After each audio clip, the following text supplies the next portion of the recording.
yang junior-junior ini ya di lapangan hijau mereka sudah teruji ya. Iya. Jadi senyumnya begitu. Memang kita lihat ini sebenarnya tim yang punya kapasitas, tapi bagaimana kalau menghadapi tim-tim Vietnam, Thailand? Iya. Kita harus juara begitu karena kita sudah 6 kali hanya jadi runner up dan itu menyakitkan. Manage ekspektasi itu penting. Kita tuh harus melihat tim ini skuadnya dari mana. Kok timnas bisa main di round 3 Piala Dunia, tapi kita masih nggak punya satupun gelar di regional. Piala AFF untuk timnas Indonesia ini apakah cari gengsi atau untuk regenerasi?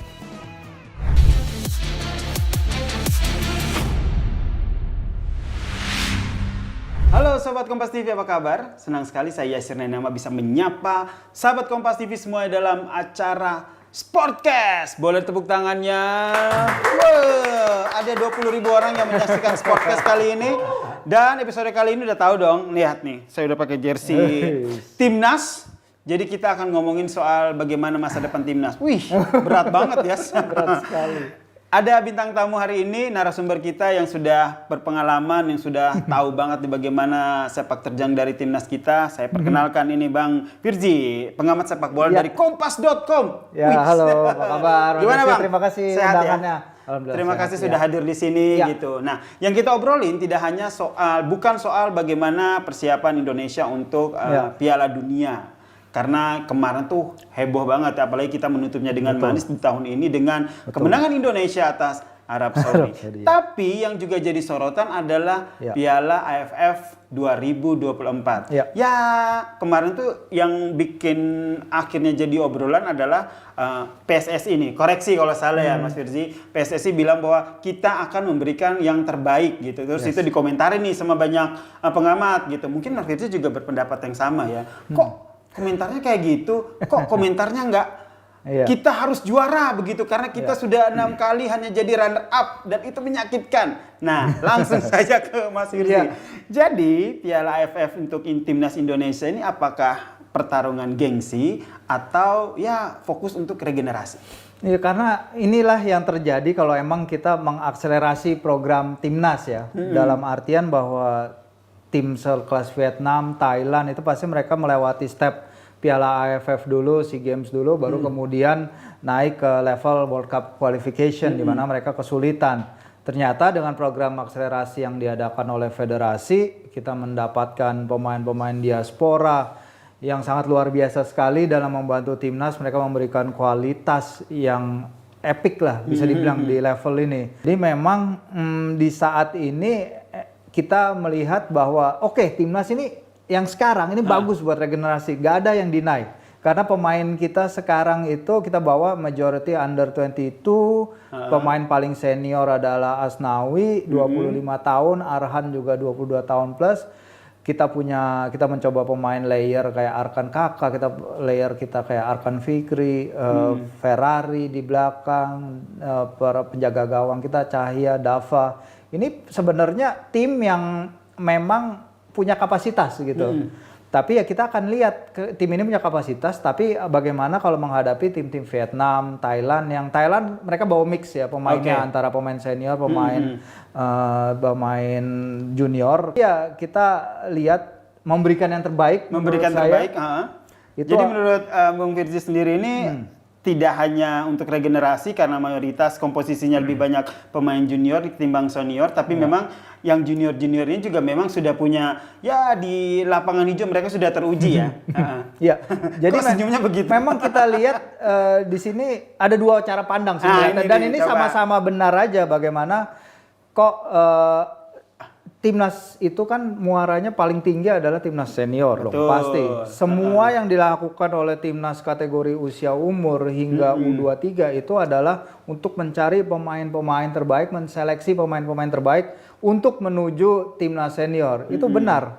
Tapi kalau kita melihat di sisi lain, kok timnas bisa main di round 3 Piala Dunia, tapi kita masih gak punya satupun gelar di regional. Ini pandangan ini ada benarnya. Round kualifikasi Piala Dunia, timnas perlu layer pemain yang bisa berbicara untuk menggantikan, karena kita lihat beberapa pemain udah dibawa nih ke timnas senior di hoki ya, terutama mungkin contoh paling tepat adalah Hoki Caraka ya. Dia berapa kali ikut skuad timnas senior, duduk di bench, dia menimba pengalaman latihan bersama pemain-pemain terbaik, tapi kesempatan yang didapatkan di level senior itu masih minim. Apakah dia perlu pembuktian karena mungkin level Arab Saudi dan lain-lain itu bukan berarti terlalu tinggi bagi dia, tapi dia perlu ada step di antara itu. Di antara menghadapi tim ranking 56 dunia, di antara menghadapi tim lawan Jepang, tim rank 15 dunia. Mungkin dia perlu bridge di antara itu, dan ini adalah kesempatan tepat untuk dia. Nanti lawan tertinggi kita adalah Vietnam ya, kalau nggak salah itu sekitar rank 111-an deh, masih di atas kita. Jadi di atas kita tapi nggak beda jauh gitu. Jadi ini adalah kesempatan tepat bagi beberapa pemain untuk unjuk gigi juga ke coachin. Coach, saya bisa memberikan yang terbaik. Saya bisa perform ya, sehingga bisa masuk ke timnas senior masuk tersebut. perbincangan ke timnas senior, benar. Bung Firzi sendiri melihat pengaruh dari timnas senior yang dibawa meskipun jumlahnya sedikit ini nanti signifikannya akan seperti apa? Oh, iya, kalau signifikansi pasti besar ya, karena kita ngomong pemain kayak Asnawi, pemain kayak Arhan, pemain kayak Lino, pemain yang punya bisa memberikan impact ke timnas senior bahkan. Karena media Vietnam juga udah menyoroti dengan kehadiran Arhan. Arhan seorang pemain yang jadi mimpi buruk nih bagi Vietnam, karena ketika mereka kalah di semifinal SEA Games tahun 2023 itu kita menang 3-2, 2 gol datang dari lemparan ke dalam Arhan. Ketika di Gelora Bung Karno di round 2 kita menang 1-0 lawan Vietnam, itu juga karena lemparan ke dalam Arhan yang dicetak oleh Egy. Asnawi, dia itu mencetak gol penalti ketika Indonesia mengalahkan Vietnam di Piala Asia. Jadi disinilah pemain-pemain yang kita punya. Marcelino kita nggak usah bahas. Marcelino he's the mungkin pemain terbaik di Asia Tenggara sekarang ya, kalau kita lihat permainannya ketika menghadapi Arab Saudi kemarin. Arab Saudi. Cuman walaupun begitu, ketika kita membawa pemain-pemain yang mayoritas muda, ini bukan hal asing bagi Coach Shin. Dalam artian bahwa ketika Coach Shin melaju ke final Piala AFF 2020, ketika itu kita turun juga sebagian besar skuad kita punya 10 caps atau lebih sedikit. Ketika itu yang paling tinggi adalah Farudin di lini belakang hanya 36 caps. Jadi skuad Indonesia ketika itu adalah yang kedua termuda di turnamen. Begitu juga di Piala Asia U23, Garuda Muda ketika itu usia average-nya 20,56 pemain. Di Piala Asia 2023 di awal tahun kita juga bawa pemain dengan rata-rata usia 22,5 tahun. Ini juga adalah yang termuda. Jadi Coach Shin bawa pemain-pemain muda ke turnamen yang mungkin level umurnya sedikit lebih tinggi, itu bukan hal asing bagi Bukan dia. hal asing, tapi kan hasilnya juga nggak juara-juara. Kita selalu di level. Tapi hasilnya menciptakan sejarah. Kita bisa lolos pertama kali ke Piala lolos dari fase grup Piala Asia. Kita bisa lolos juga hingga semifinal Piala Asia U23. Jadi takaran kesuksesan dalam level ini Piala Asia bukan jadi juara, tapi seberapa jauh kita jalan dalam perjalanan kita. Kita hampir sekali lolos ke Olimpiade, tapi memang ya masih nasib berkata lain, emang belum waktunya. Tapi kita mengetuk pintu sangat dekat sekali dengan Olimpiade Paris. Jadi I think itu juga sebuah prestasi ya. Yes, of course. Jadi bukan hanya soal juara, tapi di level itu emang bukan hanya soal juara. Tapi kalau di level Piala AFF ya ini dia, makanya. Apakah tim ini mampu untuk menghadapi misalnya Vietnam yang datang dengan mayoritas pemain yang senior. dengan liga mereka juga diliburkan, dengan mereka lebih banyak yang melihat bahwa negara lain itu lebih fokus begitu mempersiapkan untuk tanding di Piala AFF ketimbang Indonesia. Begitu. Indonesia sebenarnya fokus ya, cuman dalam artian kayak kita fokusnya ini sebagai apa itu dia harus di-clearkan juga. Misalnya ya udah kalau emang hasil terbaik ya itu kan multi interpretasi. Betul. Jadinya ya, hasil terbaik buat Yasir bukan berarti hasil terbaik buat saya gitu. Jadi ini yang mungkin harus diluluskan. Tapi kita juga nggak bisa terpaku menjadi hanya target juara gitu. Apa-apa bukan target juara. Kalau emang ini dipakai untuk U22 seperti yang dilakukan sekarang, ya udah targetnya bukan juara, karena it's sedikit unreasonable kalau meminta pemain-pemain kita yang ada sekarang ini untuk langsung perform sebagai sebuah tim ya. Karena kita to be fair emang tim ini dikumpulkan untuk awalnya sebagai tim yang akan turun di Piala Dunia U20 tahun 2023 yang kemudian batal karena alasan-alasan yang kita udah tahu lah. Tapi tim ini udah lama pisah, termasuk para pemain yang ketika itu disiapkan ada Ivar Jenner, ada Justin Hubner juga, ada Rafa Struijk juga. Mereka disiapkan ketika itu tapi batal karena Piala Dunia juga nggak jadi bergulir U20. Sekarang mereka kumpul lagi. Nah, ini yang jadi pertanyaan saya selanjutnya. Ini kan baru kebentuk. Kan butuh chemistry, kekompakan. Tidak hanya kalau tadi kan kita membaca karakter dan juga keunggulan dari masing-masing pemain begitu. Tapi kalau di lapangan kan kerjasama tim itu penting dong, Mas Firdy. Nah, itu. Nah, ini akhirnya mematahkan persepsi publik bahwa aduh, ini pesimis dengan timnas yang akan bertanding atau berlaga di Piala AFF ini seperti apa? Enggak, sebenarnya tim ini terbentuknya udah dari beberapa waktu lalu. Dalam artian bahwa mereka udah kenal nih. Udah kenal ya? Grup ini satu sama lain kenal. Tapi emang nggak, untuk membentuk chemistry itu hal yang lain, itu beda. Dan ini yang dikatakan Arhan juga setelah laga kontra Bali United ya. Dimana menang loh. Menang, tapi dalam hal ini kan bahwa hasil mungkin kesekian lah. Yang penting Arhan bilang membangun chemistry, Hoki juga bilang membangun pengertian satu sama lain. Itu adalah hal-hal yang harus diperhatikan dalam membentuk suatu tim. Ronaldo Kuate juga kita ingin lihat dia perkembangannya gimana setelah bermain di Liga Thailand, apakah bisa langsung nyetel di lini depan dengan para pemain-pemain lain. Ini juga suatu faktor kunci karena kita tahu timnas senior selain Ragnar, selain Rafa, layer penyerangnya juga masih kurang dan ini yang harus kita pakemkan lagi gitu.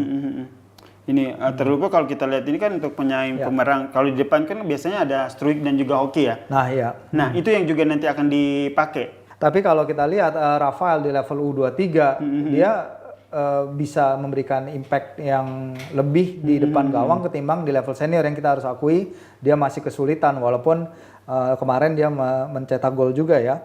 Dan ini kita lihat bagaimana tim membentuk kerjasama. Cuman ya selain Rafael emang kabar soal Ivar dan juga Justin ini yang sampai sekarang katanya masih mau di lobby tapi kayaknya sulit.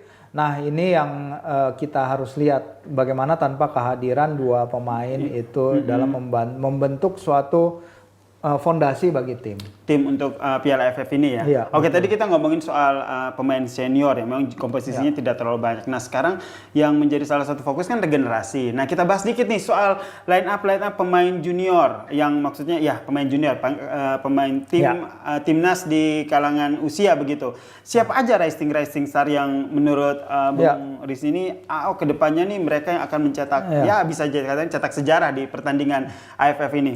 Ya kalau kita lihat memang ada beberapa nama yang pemain berusia U21 yang juga lumayan berbicara di Liga 1 ya. Ada Ananda Raihan di PSM, itu dia 11 penampilan di Liga 1, dia mengoleksi 1.200 menit sepak bola, itu jumlah yang sangat banyak loh untuk pemain 20 tahun. Terus ada Raihan Hanan juga dari Persija, ada Rivaldo Pakpahan dari Borneo, angka bermainnya juga bagus, ada Armando Oropa, itu juga bermain baik bagi PSBS Biak. Jadi ada cukup banyak layer yang bisa kita lihat dan juga kita harus berbicara soal Arkan Kakak juga walaupun dalam usia 17 tahun tapi dia udah mencetak gol di level Piala Dunia ya, pemain Indonesia pertama dari semua kategori usia umur yang mencetak gol di Piala Dunia ketika di Piala Dunia U17 kemarin. Ketika melihat penampilan mereka di liga dan ketika kita melihat penampilan mereka di timnas mungkin akan ada perbedaan ekspektasi juga ya dari teman-teman juga yang menonton. Jadi bebannya pasti akan bertambah bermain bagi timnas, tapi ya kita let them bermain dengan kebebasan itu aja sih, bermain tanpa beban, dan ini yang diperlukan.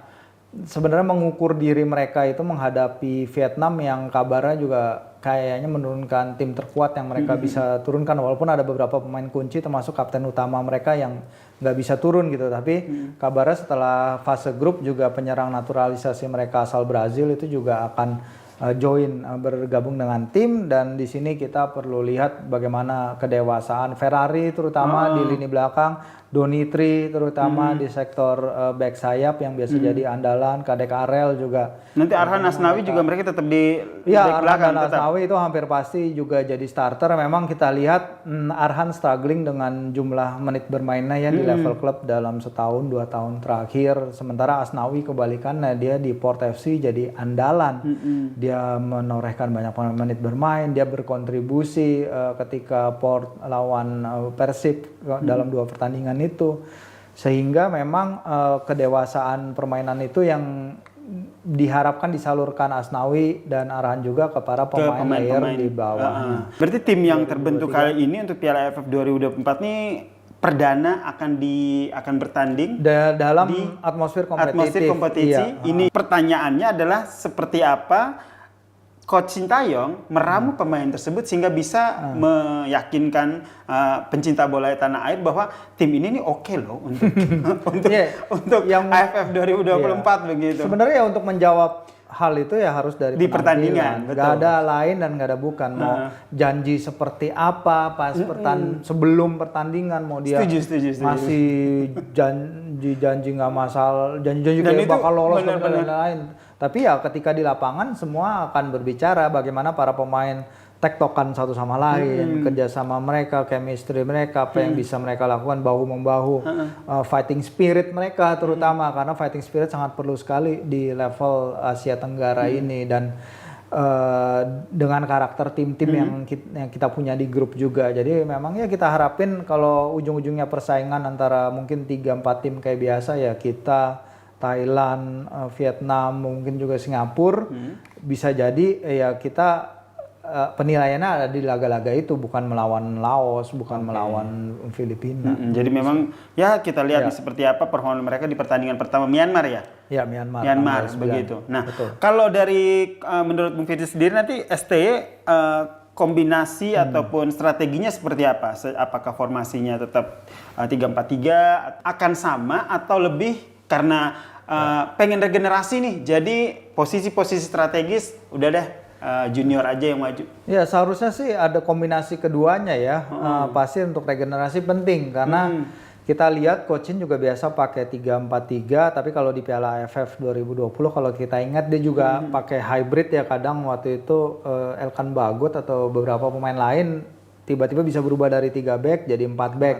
Tapi kalau emang tujuannya memang mirror, mencerminkan apa yang diperlukan oleh tim nasional senior, tentu bermain 3 back, bermain wing back, which is sempurna gitu untuk tim ini karena kita punya 3 back tangguh ya, ada Kadek Arel, ada Ferrari, ada lain-lain, Sultan Zaki juga jago dia di level U17. Terus kemudian punya Donitri dan Arhan di kiri, terus ada Asnawi. Itu sebenarnya di kanan itu juga adalah kombinasi yang bagus untuk jadi platform menyerang ini. Tinggal bagaimana yang menjadi kekhawatiran emang tengah lapangan nih. Siapa pendamping Marcelino dengan tidak adanya si Ivar, karena Ivar kita tahu perannya gede sekali di Piala Asia U23, perannya gede banget di Piala kualifikasi Piala Dunia kemarin lawan Arab Saudi, lawan Jepang. Jepang yang main lawan Arab Saudi dia juga penting. Di sini kita akan lihat Arkan Fikri, sebenarnya saya setiap kali melihat dia di level kategori usia umur saya cukup impress dengan dia. Dia bisa memberikan energi dinamik ke permainan itu. Ananda Rehan juga mungkin bisa menjadi jawaban juga di tengah. Jadi ya ada beberapa pemain yang seharusnya bisa mengisi formasi itu dan punya kesempatan nih untuk bilang ke coachin, ya. Iya, saya bisa loh jadi pelatih. Saya bisa loh, gue bisa loh gitu. Karena di tengah kita kan di timnas itu kan either itu Tom Hai, either itu si Nathan atau si Ivar. Jadi biasanya 3 rotasi di situ aja. Kadang Jody Amat taruh di tengah. Dan mereka punya peran penting yang buat untuk umpan. Penting sekali. Iya, umpan biar. Nah itu kadang-kadang kemarin kita ngeliat, wow Marcelino ngasih gol, tapi lihat dulu siapa yang memberikan umpan itu. Kayak Ivar Jenner di Piala Asia U23 yang memberikan umpan untuk golnya Rafa Struijk ke Korea Selatan kan adalah Ivar Jenner itu. Visinya dia melepas bola jauh tuh luar biasa sekali. Jadi inilah yang diharapkan dari para pemain yang lain, ada step up untuk mengisi lubang yang jelas ada di tim ini. Ngomongin nanya prediksi, ya boleh lah gitu sebagai pengawal sepak bola yang sudah bisa melihat begitu. Performance dari timnas Indonesia di Piala AFF ini akan seperti apa? Optimis pasti ya, harus menang. Tapi secara realita berdasarkan data di atas kertas, performance-nya akan seperti apa? Ya kalau kita lihat kan lolos semifinal udah harus ya, dan itu adalah wajib lah dengan status kita di Asia Tenggara gitu. Kalau nggak lolos dari fase grup ya kegagalan. Udah di situ mau pakai tim U22 juga menurut saya seharusnya bisa lolos ke fase grup. Nah setelah semifinal itu tergantung dari bukan hanya hasil kalau buat saya ya, tapi bagaimana performa anak-anak. Kalau hasil ya kita menang gede lawan Laos, tapi habis itu kalau kita performanya nggak mendukung di semifinal sama aja bohong menurut gua. Karena kalau kita ngomongin U22 ya it's not the result, tapi cara bermainnya. Kalau cara bermainnya di semifinal sesuai harapan fans, mereka memberikan perjuangan keras dan mereka terlihat fight, mereka nyatu sebagai tim. Kalau mereka nggak lolos ya emang belum waktunya gitu, emang belum waktunya. Tapi kalau misalnya kita bisa bermain bagus dan mencuri hasil, itu adalah bonus banget sih untuk nyampe ke final. Ini bisa melakukan hal sama begitu. Karena this is a different layer. Benar. Dan itu sangat normal di dunia sepak bola di level internasional, bahwa setiap tim nasional itu pasti akan setiap tim nasional kategori seumur adalah merupakan tangga menuju ke timnas senior. Kalau kita mau lihatnya seperti itu nggak apa-apa.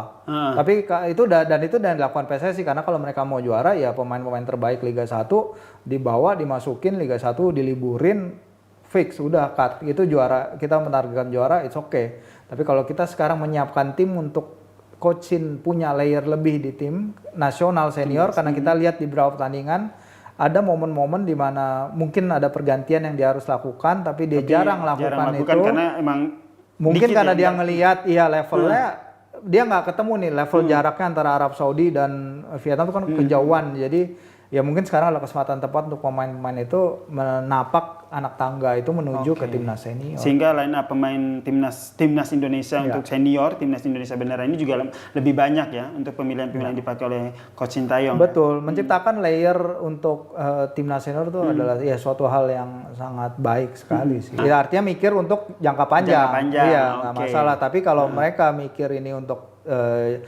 turnamen ini untuk menjadi juara, memecahkan hoodoo itu, memecahkan ya kutukan itu ya bisa kita bilang lah udah 6 kali. Masa nggak kutukan juga ya sejak kejadian di Bukit Jalil 2010, di 2002 ketika kita jadi runners up, 2000 juga kita jadi runners up.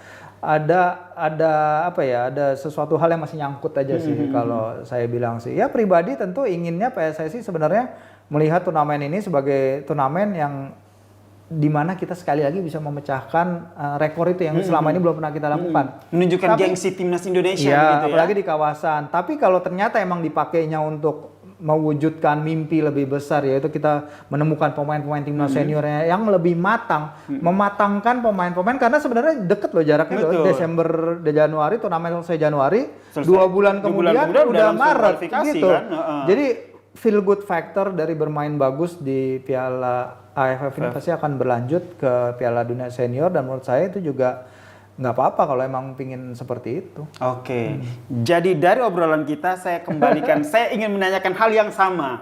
Jadi untuk Piala AFF 2024 lebih dominan mencari gengsi atau untuk regenerasi? Dengan tim yang ada sekarang tentunya regenerasi. Gitu, udah. Untuk regenerasi. Iya. Syukur-syukur menang begitu ya. Iya. Dan ini kan lagi era perbaikan sepak bola Indonesia dibanding mungkin 5 sampai 10 tahun yang lalu gitu. Oke, terakhir nih Bung Firji, tolong bisa nih disampaikan ke sahabat Kompas TV nih. Iya nih, karena banyak yang beranggapan bahwa ya di satu sisi oke, ayo dong Indonesia kita harus menang nih Piala AFF 2024, gengsi loh. Tapi di sisi lain ya kita juga perlu regenerasi. Ya jangan apalah biar pesepak bola Indonesia, bukan sepak bola ya, pecinta sepak bola Indonesia, pencinta timnas ini bisa wise menerima apa yang menjadi strategi yang dilakukan oleh PSSI dan juga Sintayong saat ini untuk Piala AFF. Iya, menurut saya sih memang manage ekspektasi itu penting. Kita tuh harus melihat tim ini skuadnya dari mana dan mereka bermain dalam squad ini seberapa sering gitu. Kalau kita pahami bahwa memang targetnya PSSI di sini adalah membawa tim U22, which is nggak apa-apa ya, itu artinya mereka ingin regenerasi menuju timnas berikutnya. Ada target lebih besar di depan mata yang itu nggak bisa kita lupakan, bahwa kita target besarnya adalah membawa Indonesia ke Piala Dunia 2026. Kalaupun itu belum kesampaian, at least kita mendekati langkah terakhir ke round 4 atau bahkan round 5 dari menuju Piala Dunia 2026. Kalau itu tercapai, ya kebanggaan kita, saya bilang juga akan lebih besar ketimbang menjadi juara Piala AFF sih gitu. Baik, terima kasih Bung Firzi, pengamat sepak bola dari kompas.com buat insight-nya. Nantikan episode-episode selanjutnya kita akan mengundang bintang tamu lainnya ke Sportcast Kompas TV untuk kita bahas seputar olahraga dan juga yang berkaitan dengan olahraga. Saya pamit dulu, salam olahraga, salam sehat, Sportcast Kompas TV. Thank you Mas. Thank you.